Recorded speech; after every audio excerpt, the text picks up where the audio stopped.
Бәріңізге сәлем, бауырды көптеген әдістермен емдеуден шаршасаңыз, бұл видео сізге арналады. Видеоның соңына дейін қараңыз, бауыр ауруынан пайда болатын көптеген аурулардың емдеу жолдарын айтамын.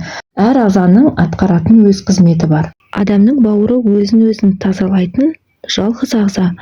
Ол 30-ға жуық биохимиялық функцияларды орындайды. Десе де, адамның күшімен тазалауды қажет ететін кездер де болады. Кей жағдайда дәрі-дәрмектің әсерінен де бауыр ауырады. Дұрыс емес тамақтану да әсер етеді.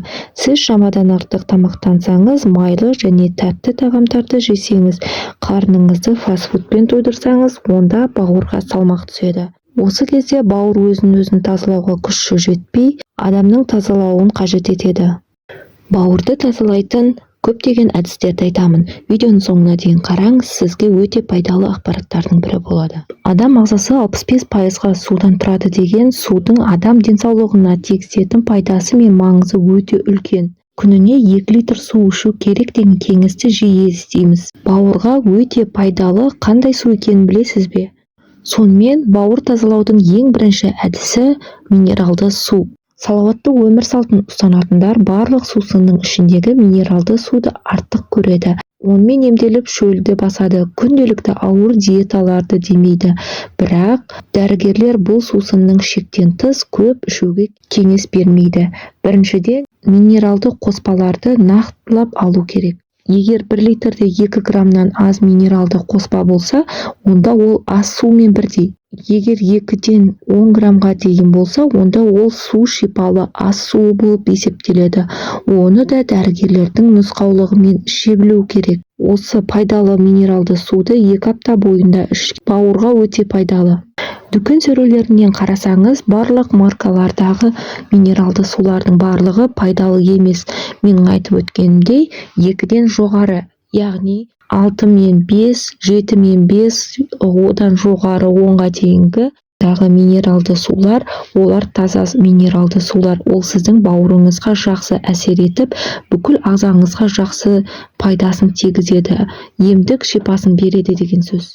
Дүкен сөрелерінен қарасаңыз, минералды сулардың сыртындағы жазуларды міндетті түрде оқу қажет. Яғни ол жерде осындай 6-да 5, 7-де 5 грамм аралығындағы минералды су өте пайдалы минералды су болып табылады.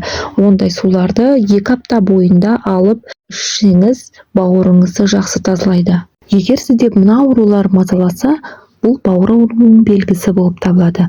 Варикоз, терінің құрғауы, өкшенің жарылуы, өкшенің қышуы. Иммунитет жоғалып, үнемі шаршау, іштің қатуы, іштің өтуі, іштің кебуі, дененің көздің ағының сарғаюы, жүйкенің тозуы, мұның барлығы бауыр ауруларының белгілері болып табылады. Көпшілігі бауырды емдеу кезінде диетаға отырып, майлы тағамдардан бас тартып жатады. Майлы тағамдардан бас тартудың қажеті жоқ. Әрине, ол май пайдалы болса. Осы видеоның соңына дейін қараңыз, майлардың пайдасы туралы айтамын. Қара зере майы бауырға өте пайдалы.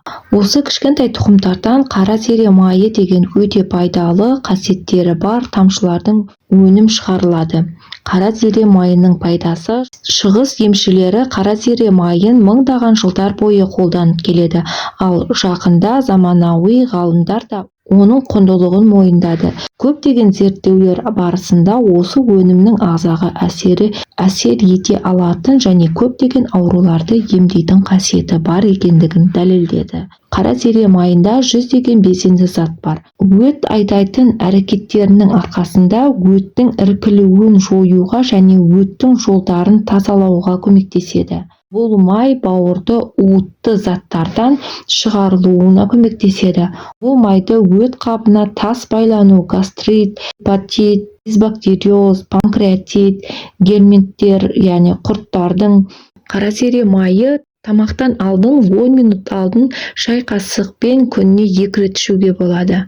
Холин дәрумені сіздің ағзаңызға жетіспеген жағдайда көптеген аурулардың пайда болуына әкеледі, әсіресе бауырға май басу. Холин майлардың метаболизміне қатысады, бауырдан майларды кетіруге және холестеринді алмасуын жақсартады, және атеросклероз және жүйке жүйенің дамуын төмендетеді. Лецитиннің жетіспеушілігі адамның бірнеше жүйке жүйесінің зардап шегуіне, есте сақтау қабілетінің бұзылуына, көңіл күйінің үнемі болмауына, назар аудармауына, төмендеуіне, ұйқысыздық бұл организмдегі лецитиннің жетіспеушілігінің белгілері болып табылады.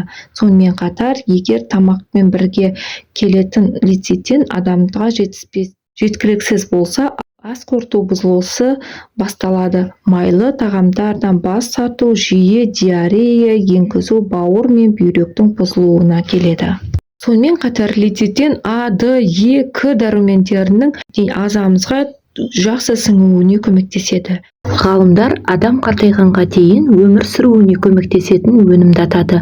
Олардың пікірінше, бөрікгүлде, яғни орыс тілінде артишок, алуан түрлі пайдалы қасиеттері бар. Соның арқасында олар бірқатар қауіпті аурулар алдын алуда өте тиімді. Қатерлі ісікке қарсы холестеринді төмендететін қасиеттерінің арқасында және түрлі жаста кездесетін аурулардың алдын алуына байланысты бөрікгүлді тұтыну сіздің ұзақ және салауатты өмір сүруіңіздің кепілі болуы мүмкін дейді мамандар. Көкөніс сондай-ақ қатерлі ісік, жүрек ауруы, бауыр, жоғары холестерин немесе қант диабеті сияқты өлімге әкелетін патологиялық аурулардың алдын алуға тамаша өнім. Простата обыры, сүт безі обыры, глюкозды алдын алу, аса ауыр аурулардың алдын алып және емдеу үшін қолданылады. Бөрікгүлді қан қысымын реттеуге көмектесетін калий де көп. Бөрікгүлдің жапырағында флавоноидтар бар. Ол бауыр мен өт қабының жұмысын реттейді. Флавоноидтар қатты антиоксиданттар болып саналады. Олар бос радикалдарды жояды және онкологиялық дерттердің пайда болуын қаупін азайтады. Бөрікгүл бауырды қалыпқа келтіреді, себебі ол өт айдайтын қасиетке ие. Сондай-ақ ол жаман холестерин деңгейін азайтады және табиғи уытсыздандыру жүйесін ретке келтіреді. Бөрікгүлді холецит, созылмалы гепатит, бауыр жетіспеушілігі, атеросклероз және семіздік кезінде рационға қосу керек. Бауырға бізге үйреншікті сарымсақ та пайдалы. Ол құрамындағы амин қышқылдары арқасындағы зақымдалған жасушаларды қалпына келтіре алады. Оған қоса сарымсақ қанды сұйылтады және органның қанмен қамтамасыз етуін жақсартады. Гормон үздіксіз жұмыс істейді. Оның қандағы токсиндерді түзу, макро және микроэлементтерді теңдесі және гормондарды реттеу сияқты жүздеген жұмыстарды атқарады. Көбінесе сіз оның жұмыс істеп жатқанын білмейсіз. Ол дұрыс жұмысын тоқтатқан кезде де әдеттегідей тыс ештеңе байқамауыңыз мүмкін. Бірақ байқалмайтын бауыр ауруының, бауыр жеткіліксіздігінің өмірге қауіп төндіретін жағдайға жетуі мүмкін. Бақытымызға орай бауыр ауруларының алдын алу үшін сіз жасай алатын көптеген нәрселер бар. Бауырыңызды сау ұстаудың жақсы тәсілі ол спорт, күнделікті жаттығу жасау.